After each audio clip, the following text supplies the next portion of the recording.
Thank you very much.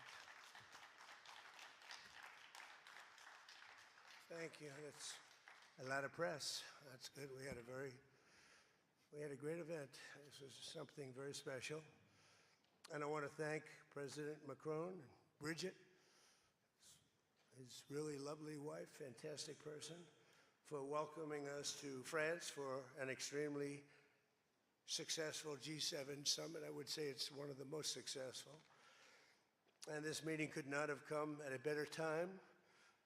On Sunday, we reached an agreement with Iran that achieves everything we set out to accomplish, everything and much more. Ending the current conflict, reopening the Strait of Hormuz, and preventing Iran from ever obtaining a nuclear weapon. That's what it was all about. That was about 99%. Iran cannot have a nuclear weapon. They can't develop it, buy it. They can never have a nuclear weapon.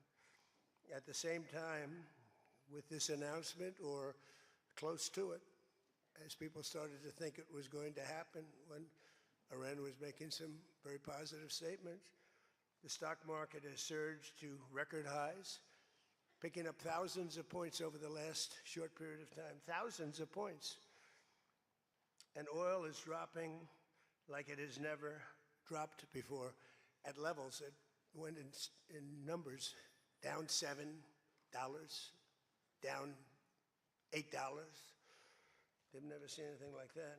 But if we didn't do this deal, we could have dropped more bombs for another 3 weeks, 2 weeks, 4 weeks, 2 years. You would never have the Hormuz Strait open. You would never have success. Your market would have, instead of going up at levels that nobody's ever seen before, would go down at levels that nobody ever saw before, maybe except for 1929 or whatever. And you know, all the tough guys don't realize that this wasn't a 3-month deal. This was years in the making. You know why? Because I was the one that killed General Soleimani. And if I didn't kill General Soleimani, we probably wouldn't be talking right now about this deal, because he was a mad genius. They never were able to replace him. But a lot of people forget that. The tough guys, you know, the tough guys that would drive the country right down the tubes. The past 2 days have provided a chance to discuss the details of this historic agreement with many of our closest friends and allies, including the G7 nations and many presidents and prime ministers. As you saw, Prime Minister Modi was here. We had a long talk. He's a great guy. They are thrilled that we made a deal, every one of them. There's not one nation that came to us and said, please, sir, keep dropping bombs on them. Please keep dropping bombs. The stupid people say that. But I'm thrilled to report, and by the way, those last 2 days were brutal. $200 million worth of bombs. And, you know, it is expensive too, by the way, aside from everything else. And they knew I was coming for a third night. We informed them we're coming for a third night. They didn't have their Navy, it's sunk. They didn't have their Air Force, it's gone, not one plane. They didn't have anti-aircraft equipment, so we got free reign. They didn't have their leaders. But they have a new group of leaders that I think is, actually, I think they're smarter. I think they're very smart. I think they're far less radicalized. And I think they're really good. They love their country. You know, you talk about regime change, nobody will say that, but I guess that's, look, their one set of leaders is all gone. Their second set of leaders is all gone. Their third set of leaders a little bit gone, but for the most part, and frankly, I think that's regime change. I think they're going to behave much differently. I think they see a different way of life that they were never exposed to. So the one thing I didn't want to see is I didn't want to see economic catastrophe. If you kept this going, that could have happened. But all I know is every time we talked about the possibility of peace, the stock market shot up like a rocket ship. It never went down. They didn't like it. The people, you know, the stock market is more brilliant than anybody there is, including the people on the stage, other than me, of course. Let's see. I don't know. What do you think, Scott? Is the stock market more brilliant than you? No, sir. Oh, that's a terrible statement. All right. The stock market is quite brilliant. And every time we said something amazing, like we're going to settle, it would go up.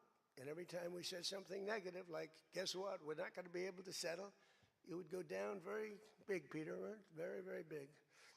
Tells you something. And you know, I've studied presidents, some good, some bad, some great. Not too many are great, and some really bad. We had one just recently. And the one president I did not want to be was the late, great Herbert Hoover. I didn't want that, and who knows what would have happened. But bad things happen, so the past 2 days have provided a chance to discuss the details of the deal with the closest friends and allies, the heads of countries. They were all here, a lot of them, far more than the 7, as you know, a lot of them. And they put out a statement. I think President Macron, who did a great job, by the way, did a really fan, him and Bridget, they did a great job. But they all put out statements saying they love this deal because they want to see it over. And they love the fact that the hormones, don't forget, if we were going to drop bombs, let's say we went another month, another 2, 3 months, maybe weeks, could be another 3 months, could be whatever. What do you have left? Got maybe nothing, but you don't have, the strait will never be open because people that own billion-dollar ships, these ships cost $1 billion. They don't like sailing ships or having their ships participate when you go up the coast and you go through the strait and there are rockets flying over your head.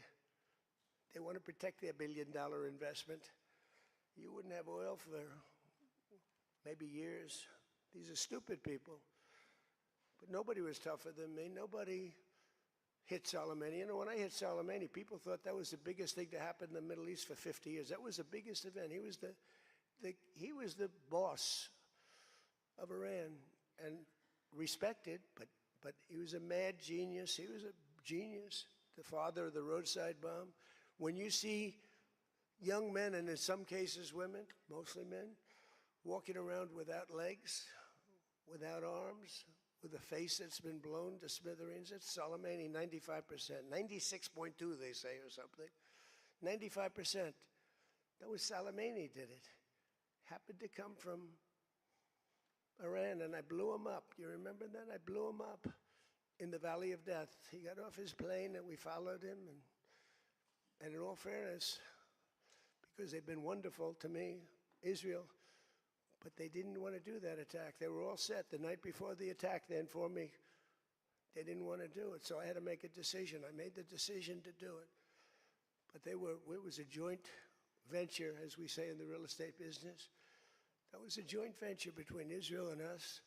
We studied it for a month. We knew what plane he was going to be on almost a month before. He only traveled on commercial airliners, big ones with lots of people, because he knew we wouldn't shoot him down. They're very smart. But we knew he was going to be on that plane. We followed him. And then Israel informed me that they won't do it. And I had to make a decision. I had some very good generals, and not the ones you see on television, very good. And I want to thank also Pete Hegseth and General Raisin Kane, who's phenomenal. Okay, these guys are phenomenal. They can't be better. But I had some good generals, and I said to him, well, if Israel's not going to do it, we're all prepared. Do we do it? Do you like doing it or not? He said, sir, if you want to do it, we can do it. How well? We'll do it just as well or better. Do it ourselves. We don't need anybody. So we took out Soleimani. One of the biggest events to happen, the Middle East, maybe ever, but they say 50 years, they say 100 years. I was with the Prime Minister of Pakistan. He said it's maybe the biggest event that has ever taken place in Islam. Nobody could believe it. So that's when it started. It didn't start like 3 or 4 or 5 weeks ago. And Obama wouldn't do it. What Obama did was he did the JCPOA. He loaded up a plane with $1,700,000,000 in green cash from banks all over Washington, Maryland, and Virginia. They were stripped of all their cash. They had no cash to do payrolls. It all went into a Boeing 757, a wonderful plane, and they flew it to Iran. And they gave it out to people. They bribed people. They thought they were going to get it done. Then they gave billions and billions of dollars after that. And they got a deal that was a road to a nuclear weapon. I get so angry, I guess. I'm allowed to get angry when I watch the Democrats. They talk about it all the time.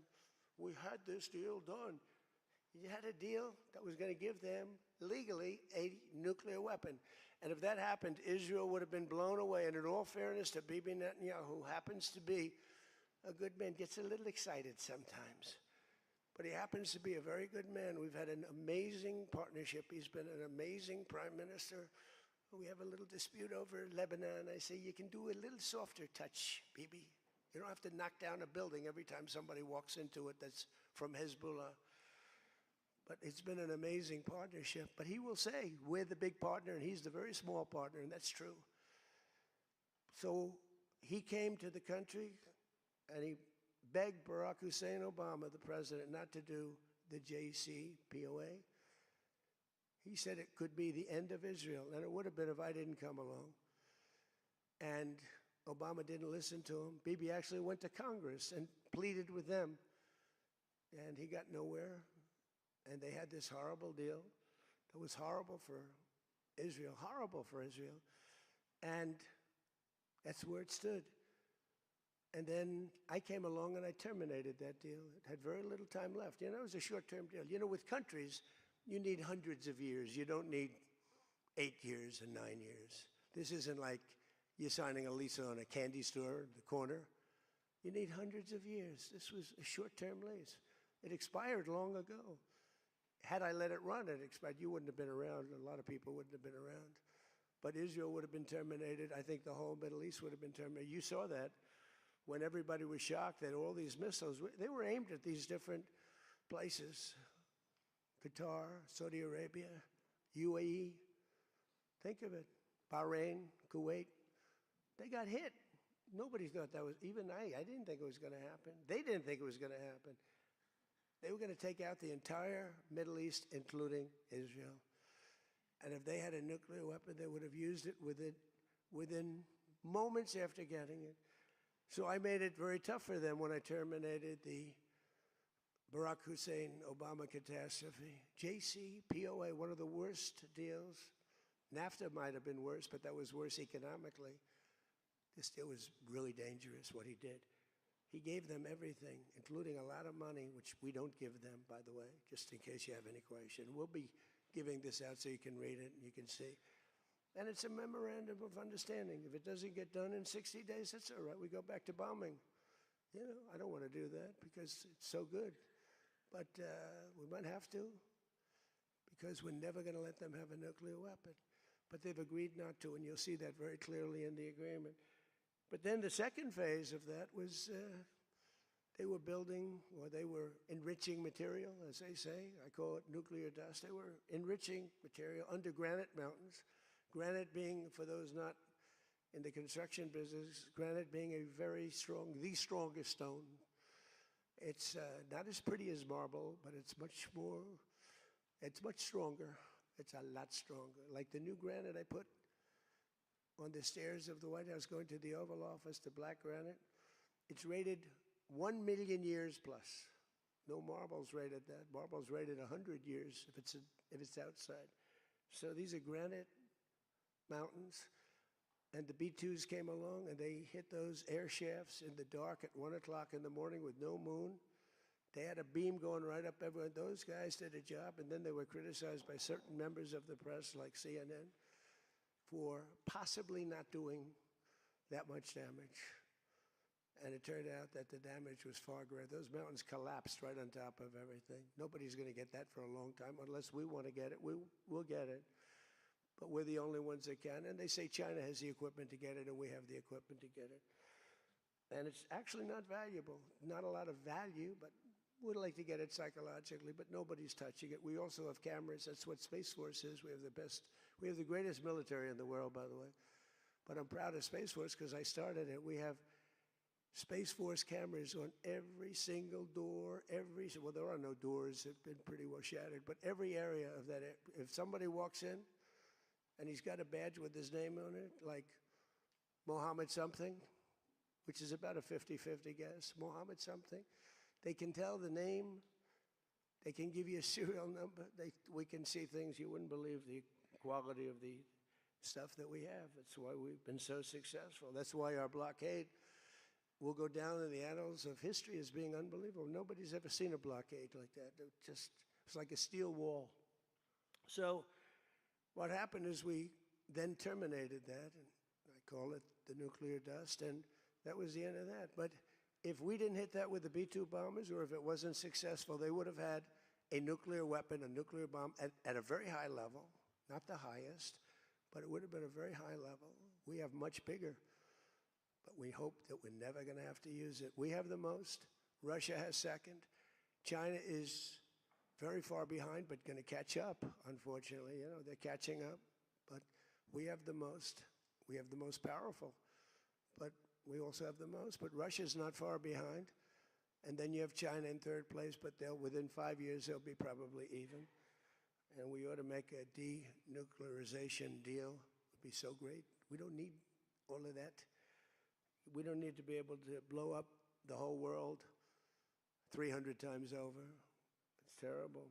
It's really, if we could do a denuke deal, I'd love it. And one of those two is very willing to do it, I will tell you. But the other one is less willing to do it.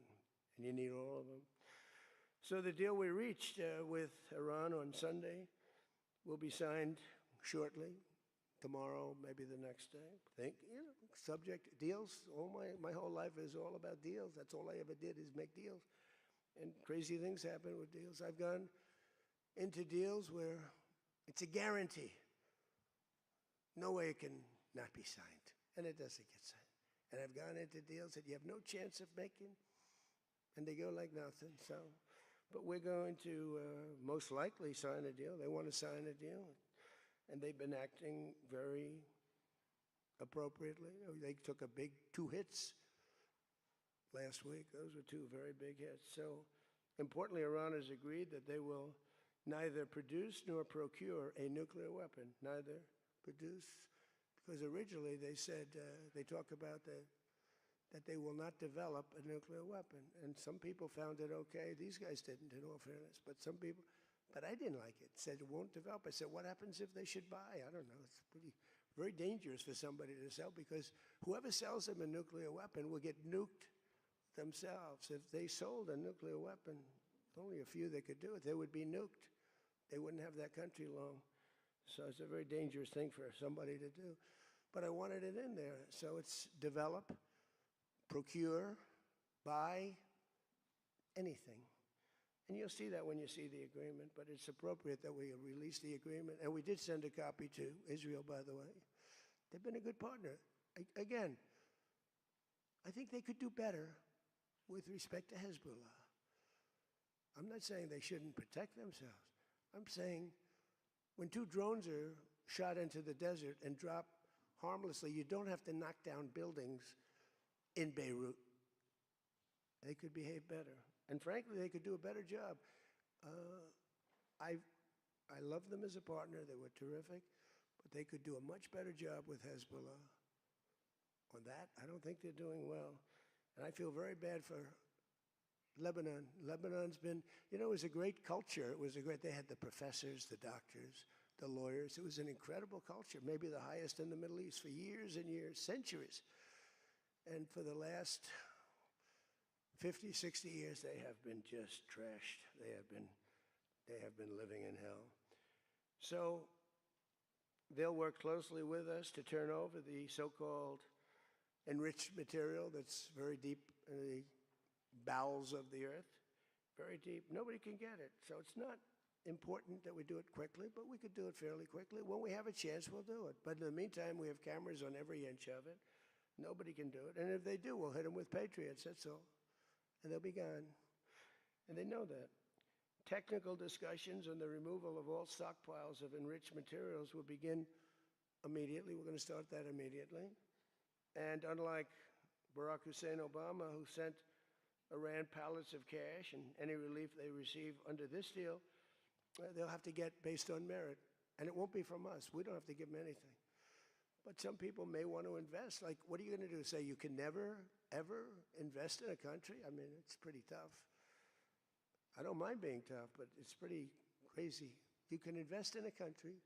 You can invest in any country you want, but you can't invest there. Well, they need investment because we did $1.5 trillion, maybe $2 trillion worth of damage. So somebody's going to have to help them out. There's no guarantee about helping them out. And could be their neighbors will help them out a little bit. I don't know. But it's a lot of money. Almost nobody has that kind of money. That's the kind of damage that was done. But we're not investing any money. There was a fake story. There was a fake news story that got a man, a person, a good person. J.D. made a statement. It was a perfect statement. And they reported it in a very strange way. But that's why it's fake news, I guess. So we don't give them money. We don't give them any of that. And what happens is with time, if they behave, if they be a citizen of the world, a reasonable citizen of the world. And I think this group, again, I didn't do this for regime change, but I think this group is regime change. I mean, hey, the first group is dead. One little morning, having breakfast, the whole group, they thought they'd never be caught because we never bombed during breakfast, but we bombed. And they all, 88 people.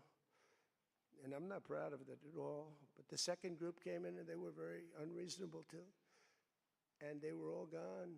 They were all gone. And then the third group, we've been dealing with them. Couple left this planet, but we've been dealing with them. And again, they've been fine. I mean, I've had a lot easier.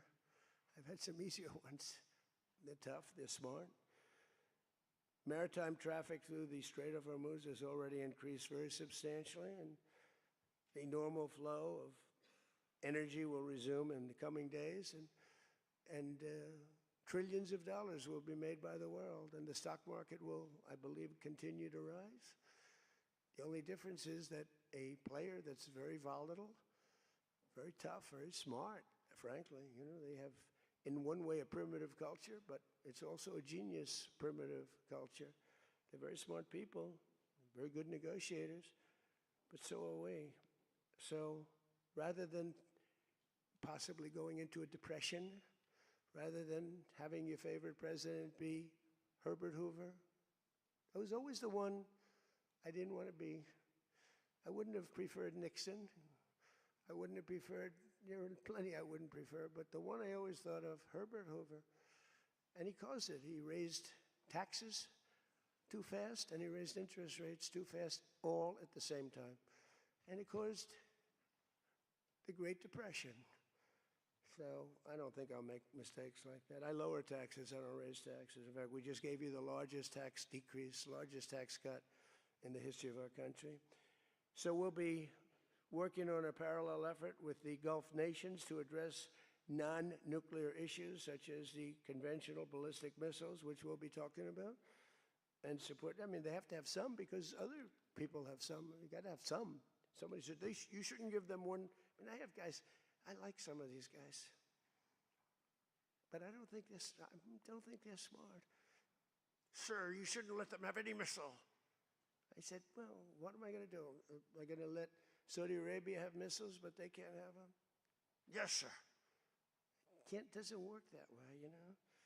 It doesn't work that way. And missiles aren't the problem. Missiles are, they hurt a little location, but they don't blow up the planet. So the Gulf nations will address the non-nuclear issues. We'll be talking about the ballistic missiles, and we'll talk also about the terrorist proxies that they have. That we don't want that to happen. But I want to thank our partners in both Pakistan and Qatar. These people work so hard. And they knew them a little bit. In the case of Pakistan, quite well. In the case of Qatar, they were sort of at odds. And, you know, Qatar was great because they had right next door. When I flew from there, from that location to Saudi Arabia, I'd fly for 40 minutes, and I'd fly to UAE for 40 minutes. Two great leaders there, by the way. Case of Saudi Arabia, the father's still alive and he's fantastic, and the son is going to be great. He's going to be great. The Crown Prince and Mohammed at UAE is an incredible warrior. He was dropping bombs Last week I said, who the hell's dropping all those bombs? It was UAE. He's a good fighter, Mohammed. But every administration for decades has sought to get Iran to relinquish its nuclear ambitions, but the threat only got bigger. The words got bigger and bigger and stronger and bigger, and nothing ever happened. And Iran got stronger and tougher. If we didn't blow them up the first time and then blow out those weapons, they would have been unstoppable. This should have done, what I'm doing and what I did should have been done years ago. Would have been much easier, much less firepower, but it wasn't. And again, I want to thank all those countries, and I want to thank Israel and Bibi Netanyahu. So obviously the breakthrough would not have been possible without the unprecedented pressure the United States put on the regime over the past year and a half. But again, it started a long time ago. It started with the death of Soleimani. That was a big deal. No president in history has ever been tougher on Iran than I have, and they know that. And by the way, if they don't honor the agreement, or some things aren't even mentioned in the agreement, it's a memorandum of understanding, but we have an understanding of certain things without writing it. And if they don't honor that, we'll probably go back to bombing them until they honor it, you know? It's amazing what bombs can do. So I say it, the Obama deal was a road to a nuclear weapon, and let's call it the Trump deal, was a wall for a nuclear weapon that the nuclear weapon could not get through. Nobody's going to get through it. We built a wall. They weren't going to have it, and that's what we have right now. And it says very clearly, the most important clause to me, too, number one, the Strait opens, but that's much less important than the other clause. Clause number whatever, 5, 8, is a very strong statement that they will never have a nuclear weapon. And it doesn't say they'll have one in 5 years or 10 years or 20 years. With Obama, they were able to enrich very quickly. This agreement now provides Iran with a historic opportunity. If they follow the path of cooperation, will have opened for them, their country will have a chance to survive. Now think of it, you know, they have 91 million people. People want me to bomb the bridges. Why don't I bomb? I already did, because, you know, they went back on one of their promises, and I bombed their biggest bridge, the equivalent of that was the George Washington Bridge of Iran. But we bombed that bridge, you saw that. One quick strike by an F-22, the most beautiful fighter jet ever made, by the way. In fact, we're ordering some more of them. We're bringing it out because it's so effective. It's incredible. It's incredible. Well, look, we have the greatest military in the world. Those B-2 bombers are unbelievable. Who would have thought they could handle, each had 2 because the flight was so long, but they handled 3 of the biggest, heaviest bombs, hundreds of thousands of pounds, and they handle them like they're nothing. It's amazing. And also, they're undetectable. They flew into Iran, totally, think of it, totally undetected. Now, Iran's waiting for them. They're waiting for them. And they never saw them. 1 o'clock in the morning, they never saw them. They're stealth. And we just ordered 22 more. The newer, upgraded version, which I guess is better. I don't know how the hell you get better. But as I expressed to the world leaders here this week, it's my hope that the peace agreement will be the beginning of a much larger deal all across the Middle East. We're very close. Look at the job we've done in Gaza. Look at Hamas. Hamas has been very silent. You haven't read anything about Hamas. And we're trying to get them unarmed. You know, they grew up with a machine gun in their hand. I think they actually, when they were born, they came out with a machine gun in their hand, so it's not the easiest thing. But they've actually, you know, behaved pretty well, considering this was not the lifestyle that they were taught to have. But including an end to all Iranian aggression, and they're not going to be Iranian aggression, and an end to war and terror in Lebanon. So the Lebanon peace is something we'll have to work on a little bit. It's a very small piece of the puzzle, actually, but it still makes a lot of noise. The big deal is the Iran deal. That's where the money is, where the power was. But they have Hezbollah, and we got to get that done one way or the other. We'll do it. I think Israel can do a much better job on it.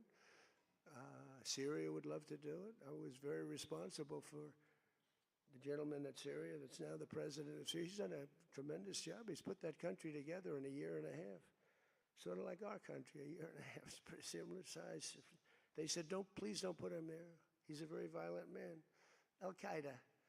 I said, well, I know one thing, a Boy Scout's not going to work. And he's actually done a very good job. He'd love to go in, and Hezbollah is an enemy of his, and he'd go in, but he wouldn't knock down buildings every time he hears there's somebody. He'd just go and get them with precision. But I don't know that people want that. Maybe they don't.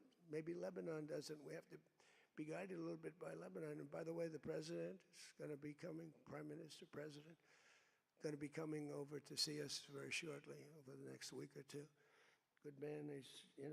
Man is living. What a tough life he's got, because he's got tough groups of people. And it's amazing. Amazing there is a Lebanon with all they've been through. They have been treated worse than just about, I think, anybody. Disrespected incredibly. So the expansion of the Abraham Accords is the other thing that we hope we're going to get. And I think Saudi Arabia, if they lead the way, they'd be doing themselves a big favor, because everybody that's in it, UAE went in right from the beginning. Again, he's a warrior. And they never got out. Nobody ever got out. You think maybe during the war. They were all afraid of, everybody was afraid of Iran. And that's why we ended up with the original members.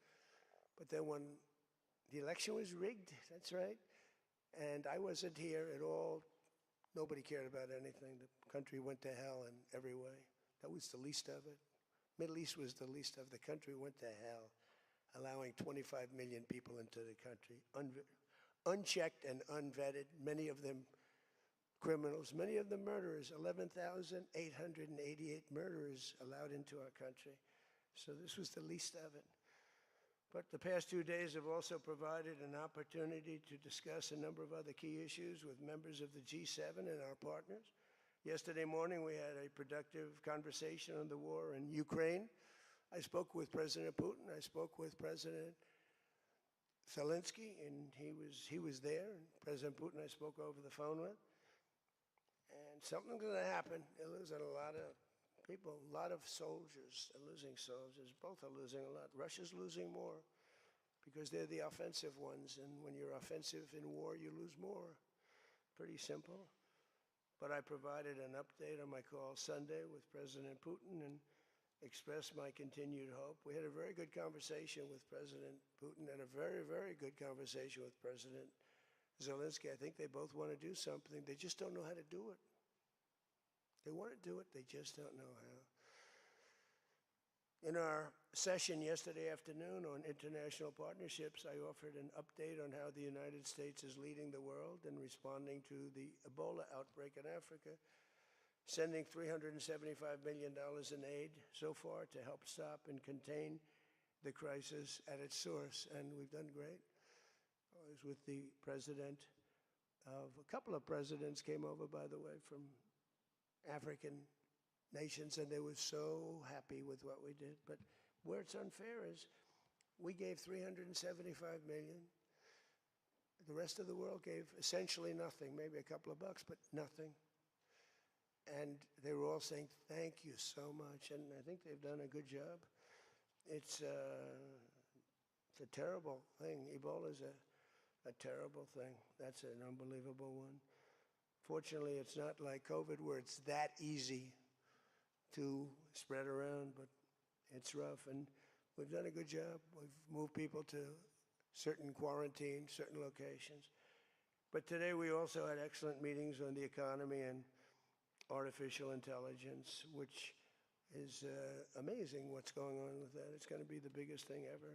We have to be very careful with it. It's both great and could be bad. We have to be careful with it. But we're leading China. We're leading the world on that. We're allowing them to do their own electric plants because they need, as an example, those buildings are so big. And they're not taking the community's electricity. I gave them the right. It's my idea. I gave them the right to build electric plants like Con Edison in New York. Dig we must. And they've come up with plants that nobody's ever seen anything like them. Those are by very high IQ people. So they're actually building electric plants. So because Otherwise, they could never build a building because the grid is old and tired and broken and a mess. So they're building it, and they're going to sell their, very cheaply, they're going to sell their extra electricity into the grid. So we take care of a lot of things, like California, which doesn't have nearly enough electricity. They don't know what they're doing there. And instead of having blackouts and brownouts, they'll be able not to. We found a great deal of unity here at the G7, and we signed a declaration on illegal immigration, the first time ever for a G7 statement. They did a beautiful statement. We signed other agreements to step up and to really coordinate and spend a lot of time coordinating drug trafficking and the stopping of drug trafficking, which is crazy. It comes through Mexico, comes through the southern border, the little that comes through. They find a way, they put it, they're genius. If they would use that genius for good, they'd be very rich people. They have it in engines, they have it in hubcaps, they have it in areas you wouldn't even believe. They have it in the structures of cars. Most incredible thing. But we've done a great job on it. We have drugs coming through the border are down 61%. Drugs coming through water, the sea, ocean, sea, Gulf, down 97.2%. That's the ones that get hit. Just like we hit the Iranian minesweepers and mine droppers, they call them. They dropped. Who would have 28 mine droppers? Who has 28 mine droppers? They actually had them, but they don't have many more. We hit them just like we hit the drug dealers. But drugs are down by water 97%, and over 60% they're down. And now we're going to go and focus on the land. They come through Mexico. Mexico has lost control of their country. The cartels run Mexico, and it's sad. And the president's a very good woman, but she's a very scared woman. The drug cartels are totally running Mexico. It's not even close. We agreed to accelerate our efforts to secure our critical minerals and rare earth supply chains, where we have great companies really going to town. We're going to give everybody a big run because we do it better than, and we had to get motivated. The G7 also agreed that the United States' new approach to international development based on the private sector investment is working at levels that they never thought possible. It's really working. I held a number of very positive bilateral meetings, including with the President of France. It was a very good meeting, actually. The Emir of Qatar, Sheikh Tamim. I tell you, I wish I could really know the guy. You know, some people say, well, he lived in that neighborhood. You can't be saying things that you'd like to have him say. He was fantastic on this, and he's been a fantastic guy in terms of energy and getting energy out there. President of the United Arab Emirates, Mohammed bin Zayed, who's an amazing warrior. President El-Sisi of Egypt. Prime Minister Modi of India. We spent a long time together today. I spoke to Mohammed. I spoke to the Crown Prince of Saudi Arabia a number of times. They're all so happy that they're still. You have to have them happy too, you know. We're using their airports. Not that they could stop us if we didn't want them to, but it'd be nice that I went to get that little sucker. But I missed. I hate missing. But we spoke to all of them and many countries all over the world. So every country, I think Israel too. Look, think of what Israel's getting. They're not going to be nuked. It's very simple. I told Bibi, your biggest risk was that they'd drop a nuclear weapon into the middle of Israel. They'd only need one, and there would be no more Israel. Think of it, Bibi. You got the best, the most important thing that you were asking for is that. So I think they're happy. Some people are going to be, not him, but there are some people, some writers, some that I thought were friends of mine, but I don't want them as friends anymore because they're either stupid or they're bad people. But we stopped nuclear holocaust, and it stopped too. I mean, there's not going to be any of that. So from the beginning to the end, it was clear that this week America's back. It's bigger and better and stronger. We're more respected as a country right now, I think, than we ever have been. And we were a laughingstock 2 years ago. They would laugh at us. We had a man that should have never been there. You know that. A man that would walk up to a podium once every year, and they'd ask him, what flavor ice cream do you like? I like vanilla. Then he'd try and find the stairs, which he couldn't find most of the time, and he'd leave. This is very unfair reporting. And then you said you didn't know about that. You didn't know there was something wrong. We can never let that happen to our country again. To me, the worst. We had the worst inflation ever. We had the worst in prices and the costs. It's all coming down now because the oil is bringing it down. You're going to see numbers that are going to be amazing. But this evening, I look forward to a very special dinner with President Macron and his fabulous wife at the Palace of Versailles. I sort of like that palace. Palace has a lot of gold. I want to check it out. It's a beautiful palace, maybe the most beautiful of all. I hope you're going to get to see it. The ones that are traveling with me, I hope you're going to get to see it because it's amazing. But they asked me if I'd stay a little bit longer and go to Paris, the 80th anniversary of America's founding and America's oldest alliance, and we're celebrating that a little bit tonight. They'll have the biggest people in Europe at the dinner, and those people love our country, and hopefully Europe's going to find its way. Europe is having a lot of hard times. They're doing some things very badly on energy and on immigration. They're doing things very badly, and we'll be talking about that tonight. So with that all said, if you want to ask us any questions, feel free to ask the people behind me. Yeah, Peter? Bonjour. You've been clear, President Trump, the United States is not going to directly pay Iran, but the U.S. is going to let the Iranians start making billions of dollars, selling oil, accessing this reconstruction fund. Only if they're doing things right.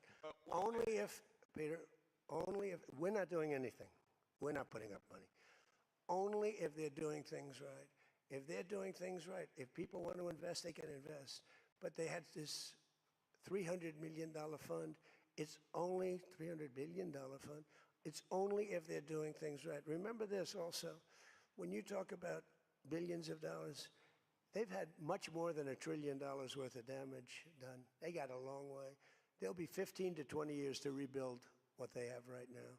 So they have to behave themselves. If they're not behaving, they get hit again. You know, they'll be hit again because we can do it very easily. It's going to take a long way for them to build back their anti-aircraft stuff. It's going to take, and you know, the other thing, I want to thank China, President Xi. I was with him, and he stayed neutral, totally neutral, and I appreciate it. And I want to thank Vladimir Putin. He was very neutral. They could have made it much more difficult for us. And I want to say it. You know, somebody would say, "Oh, that's terrible. He's thanking President Xi of China." Well, let me tell you, I had a long talk with him. You know, they have shoulder weapons to knock down airplanes. It's not like the real deal, but they're accurate. They're fairly accurate. I said, I would really appreciate you're not giving or selling any of that stuff to Iran. And you know what? For the most part, he didn't. So I just want to thank them because they made it a lot better. What the difference is between giving Iran U.S. dollars and unfreezing U.S. dollars? Well, the unfreezing is an easy one to answer. We have taken a lot of their money, and we have their money. We have taken their money. It's not our money. It's their money, and we froze it. At a certain point in time, I guess we're going to have to give it back. You know, if we didn't give it back, nobody would ever invest in the dollar again. If you took their money, because I thought about it, you know, I'm not the most perfect person. I said to Scott, why do we keep their money? What the hell are we giving it back to them? But, you know, people from lots of nations, some nations we don't agree with, they have their money. The dollar's become very strong under me. And they don't want to have a little conflict with somebody and end up having the United States just take their money. So if you do that, you really don't have a system. And I did just want to ask you about this. A wise man once said in January of 2020, Iran never won a war, but never lost a negotiation. That wise man. Who said that? Donald Trump. Oh, that's what I thought you were going to say.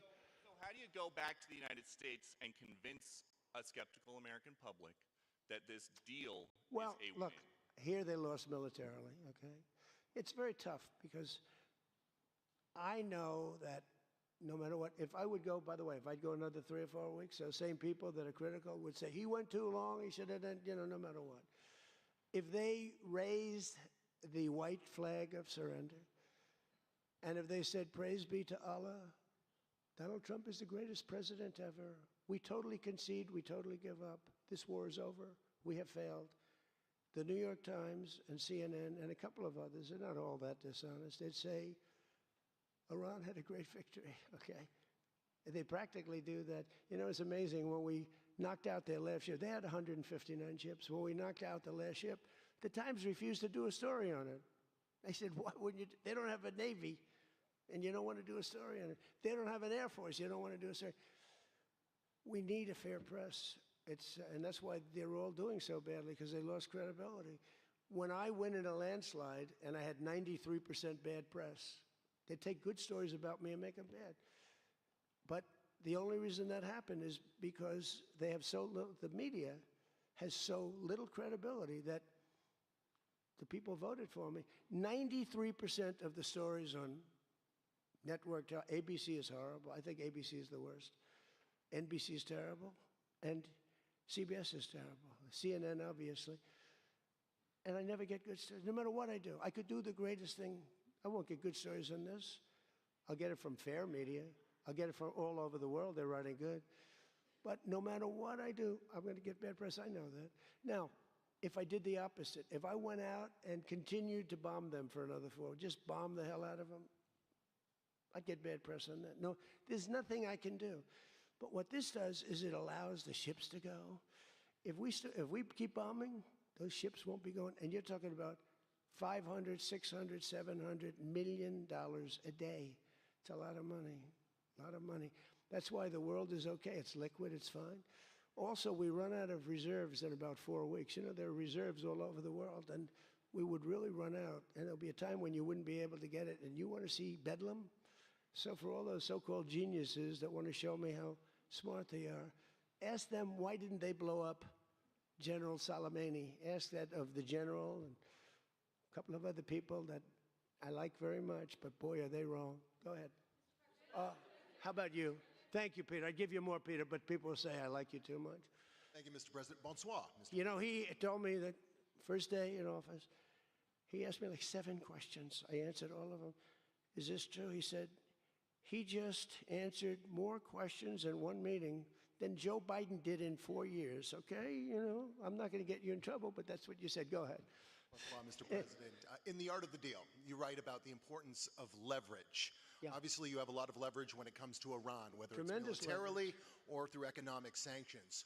What leverage, sir, do you have when it comes to Israel and Hezbollah to ensure that they abide by the ceasefire? Well, I think we have leverage just by the fact that we really have Iran now has to be good. They have to behave. And we might help. That's a much smaller conflict. It's a conflict that should be able to be over with. I'm surprised it's taken so long. And it's a much smaller, but we have a lot of leverage. Look, we have the greatest military anywhere in the world. We have the strongest, most powerful. Look at the blockade. By the way, the blockade was more impactful than all of the bombing raids where we dropped $1 billion worth of bombs on Iran. The blockade was so incredible. The naval blockade, the admiral, the whole thing, not one ship got through. That meant no money got through. They were dying. They had no money. They have inflation that's 250 or 300%. They have no money. We have tremendous leverage. We have the leverage of the economy as an example. We'll get that done. That's a small one, and we'll work with Israel and get it done. But I'd like to do it. I mean, you have people living there. Buildings are being dropped on top of them or right alongside of them. How would you like to live there? It's so unfair, especially Beirut. You know, you go into Beirut, and I looked at the scene 2 days ago, yesterday, where they hit. That was a big hit. That was unnecessary in my book. Yeah, please. Two questions. If you could clarify something you said just a few minutes ago. One of the goals of Epic Fury going into it, you said was... Say it again. Speak up. Sorry. Clearly. One of the goals of Epic Fury, you said going into it, was to destroy Iran's ballistic missiles and its capabilities to build more. Yeah. Why is it acceptable to you now that they keep some of that capability? And Iran is... What are they keeping? What are they keeping? They have less than other nations now. We knocked out probably 84, 85% of their missiles. The rest of them are underground. They can't even get them out. You know, the other night's raid, I think it was on the first night, we knocked out hundreds of their missiles. Actually, by mistake, we were hitting an area, and you can sort of see when the bombs are going off, and then you see one that looks like, wow, what happened? A lot of missiles knocked down. No, but what are you going to do? Let's spend another 2 weeks and give them none. They don't want to be firing missiles right now. They're going to have a hard time rebuilding. They're going to have a hard time rebuilding. And the people from the Middle East, if people want to invest, and again, they don't have to invest at all. But if they do want to invest, it does have oil. It does have probably a future, but it's going to take a long time. But are you going to let the 91 million people starve to death? I mean, one of the things I was very intent on, they have water desalination plants, very good ones. I could have knocked them out in 5 minutes, just like I knocked out Cargill, and I knocked out everything but the oil. I said, 25, it was so complete. The only thing there is the pipes coming with the oil because I didn't want to ruin the world market because they do a lot of money. But I didn't want to do that, no. It would have been so easy. It would have been easier, and I would have satisfied a group of 10% of the people, but it would have been the wrong thing to do. And it could have caused an international depression. Maybe not. Iran's position has always been that their nuclear program was for civilian purposes. If they come back after the signing of this and say they want to continue to have a civilian nuclear program, is that acceptable to you? Well, I've said to them always, I say, look, you have probably the third largest oil reserves in the world. What the hell do you need nuclear for? You need nuclear for some electricity? So I've always felt that way. So we've been pretty tough on that. It is a little hard, though, when you say that somebody wants it. Other people have it, other adjoining states have it, and you're not letting them have it for purposes of electricity and things like that. It's always a little tough. You have to use a little common sense, please. New York Times, please. Thank you, Mr. President, Thank you. for the question.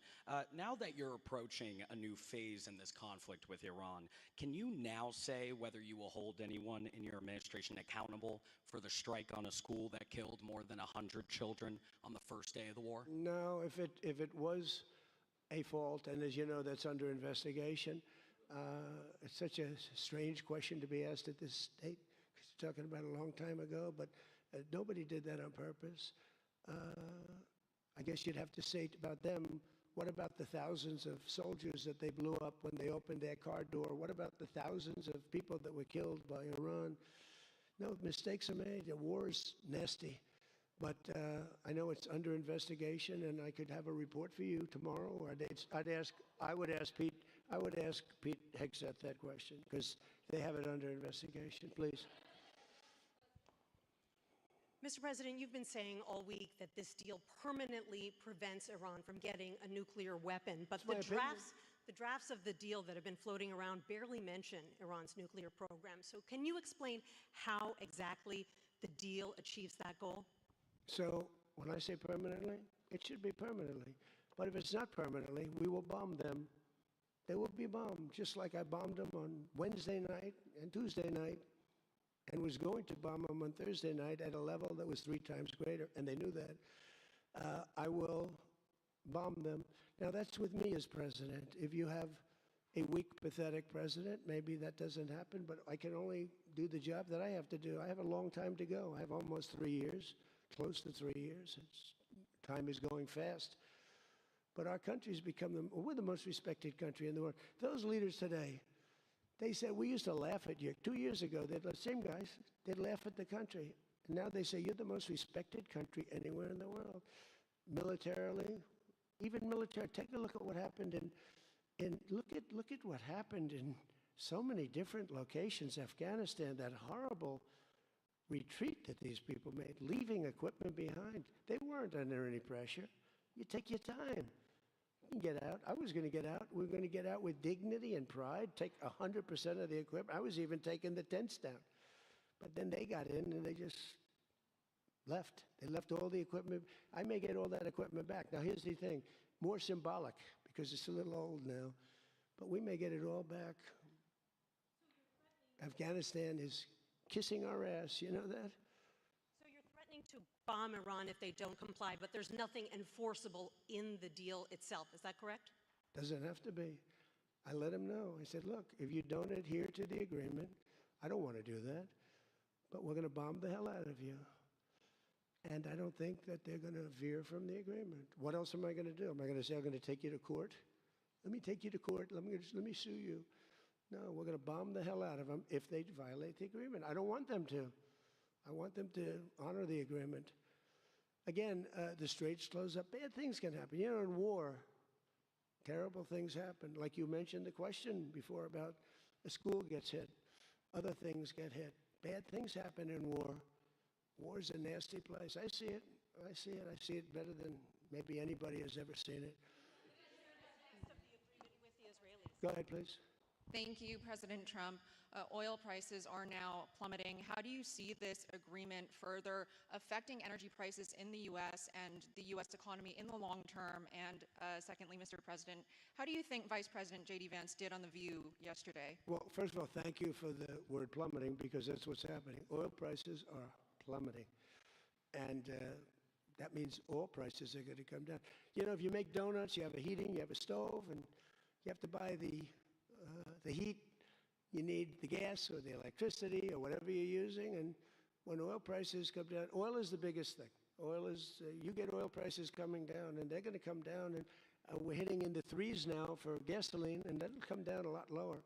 So I was in Iowa just before this started, and I was saying to myself, I can't believe we're doing so well, but I have to go, and we have to put out this fire in Iran, because I don't want them using a nuclear weapon. They would have used a nuclear weapon. 100% they would have used it. The only question is, was it going to be that day or that week? They would have used a nuclear weapon. They were on the way, and I said, we're going to have to put out the fire. And I said, you know, oil prices, so gasoline, we passed 2 gas stations in Iowa, made a speech up there. The people are great. I won it by so much. And I love the people, farmers. And we passed 2 gas stations. One was $1.85, one was $1.91. Now, that's Iowa.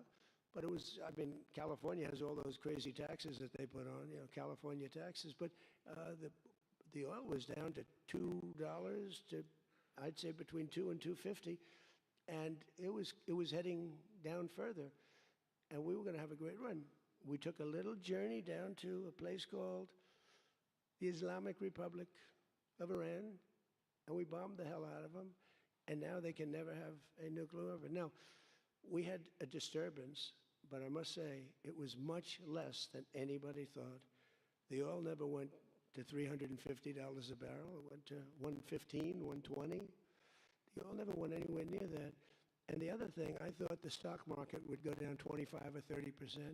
The stock market, a week ago, before we started this, was higher than it was when we started, which tells you that we have a very resilient economy. We have the strongest economy we've ever had. Now, the word affordability is a fake word but made up by the Democrats. Here's where it's fake. Because they made it up. Because I inherited these prices. And when I had my first news conference, first day, they started screaming affordability, the Democrats. Affordability, affordability, they're screaming. I say, what's that all about? They gave it to me. They gave it to me. It's affordability. And they used that word to a fare thee well. Well, they were the ones that created the affordability crisis. I'm the one that got it down. Remember, highest insurance rates in history, highest rates for everything. Eggs, remember eggs? They were 4 times more expensive than they were in my administration. And I got it down, Peter, very quickly. Our secretary did a good job of agriculture, Brooke. She did a great job with eggs and everything else. And now that the oil is coming down, you're going to see everything follow. Everything follows the cost of energy. And we're going to end up having the lowest energy anywhere in the world. Please. Yeah. No, please. Thank you. You're from ABC. You're fake news. Go ahead. To follow up on oil, can you confirm, will Iran be able to immediately sell their oil to market? And will U.S. sanctions snap back immediately if there is a delay or collapse in the talks? And then relatedly, is there any safeguard in this deal to prevent Iran from charging what they say could be fees after the 60-day extension? The thing that's going to stop them from doing that, because you can't cover everything in a document, is common sense. They don't want to get bombed. They don't want to get hit. As far as sanctions are concerned, at some point, we have sanctions which will never let them rebuild.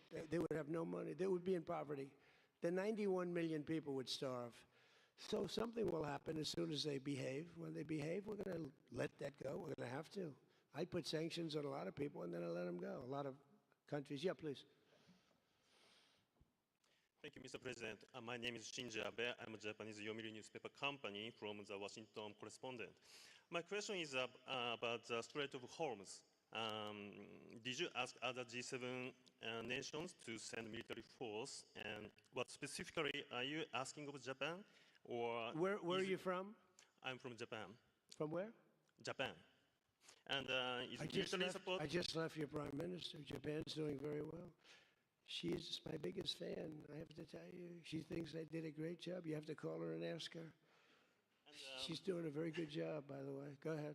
And military support is no longer necessary. Yeah, but what do you want to know? Go ahead, just tell me. What do you want to know? Okay, my question is, did you ask other G7 nations to send military force? And what specifically are you asking of Japan? To send the Air Force? For what?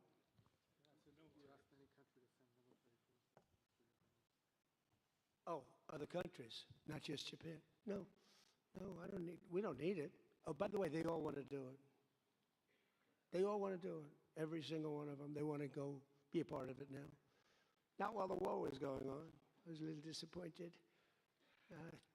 The UK, I said, yeah, it would be nice if you sent ships. I didn't put a hard sell on, but I said, it would be nice if you sent some ships. And the Prime Minister said, they'll be there, sir, as soon as the war's over. I said, did he just say that? I couldn't believe it, actually. Japan has offered to get involved, but I mean, I'll be honest, Japan was not willing to get involved during the war. I asked her, I said, you want to get involved a little bit? I didn't put the heavy sell on, but they said, no, we don't want to get involved. Nobody did. We did it ourselves with Israel and with the Arab states that got hit, surprisingly hit, yeah. Yes, please, go ahead. Thanks a lot, Mr. President. Question on Brazil. I would like to know, how was your interaction here in Evian during the G7 with the Brazilian President Lula? Did you talk about the new U.S. tariffs on Brazil? Did you talk about the U.S. designation of criminal gangs as terrorists? We did. How was it? I spent a lot of time with him, actually, and it's become a little rough country, right? Politically. It's been a little dangerous politically. You're talking about Brazil. Yeah? It's been nasty. I hear they arrested somebody that's running for office today. I found that out after we left. I just said goodbye to him, and I heard that they arrested the Bolsonaro Jr. He was doing well in the polls, and they arrested him because he made a statement in Texas. They arrested him, or they want to arrest him. They have something out for his arrest. No, they play pretty tough. But nobody plays tougher than the United States. Look, our elections are totally rigged. We have rigged elections. Please, in the back. Yes, sir, go ahead. Thank you. For G7, the concept of the rule of law has long been considered the core principle. During this summit, any of the leaders expressed any concerns on the possible violation of international law on the attack on Iran? No, actually the opposite. They felt they were very dangerous. They were very relieved because they could get hit too. They were very relieved. No, we never discussed that. No, it would be the opposite. They broke the law. They killed thousands of people. They killed thousands of our soldiers and hundreds of thousands of people. Yeah, please, go ahead. Go ahead.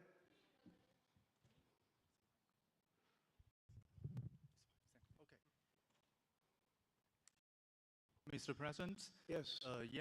yesterday, the Pakistan thanks for the Chinese government to help make a peace talk between Iran and the United States. So what do you think about China's work to get the United States and Iran sitting down to talk and make the deal? And the second question is... Okay, let me answer the question. Okay. So I think China's been terrific. I told you that before. They could have been bad. They could have sent in to try and block or break the blockade. They could have sent in an oil ship with 6 destroyers alongside of it on each side. They didn't do that. President Xi helped me. He tried to help, and I think he probably helped get it solved. You know, they get 50% of their oil from that location. So that wasn't that easy. President Xi was fantastic. He tried to help me solve it. And he didn't give any big weaponry. I guess we'll find something somewhere along the line. But he didn't give any big weaponry, I can tell you that. No, I think China I couldn't ask for much more. Again, they were impacted because they get more than 50% of their oil from the Hormuz Strait. And no, I thought they were fantastic. Okay, how about one more question right here? Go ahead, please. The latest YouGov Economist poll shows that Democrats have lost a 5-point edge on the generic congressional ballot. They just have now just a 2-point lead since February. Do you think that they're losing momentum? Well, I see the Republicans in generics. You know, generics are very important. I don't know how accurate, because I see a lot of bad polls. The polls are very dishonest, just like a lot of reporters, like these people over here, are very dishonest. CNN, ABC, it's a whole group of them over there that really dishonest people. But, you know, and really networks are very dishonest. And they have to straighten themselves out or they're not going to be very successful because people don't believe them anymore. But no, the generics are very interesting because the Republicans are coming up strong even before this. You know why? They're seeing all these lunatics, like the guy in Maine with the swastika. You know, for 10 years they've been calling me a Nazi. And now they have a Nazi running. He's got a tattoo on him. I've been denying it for 10 years. They know it's not so, but they've been calling. I don't think they can call it to me anymore. You know, one more.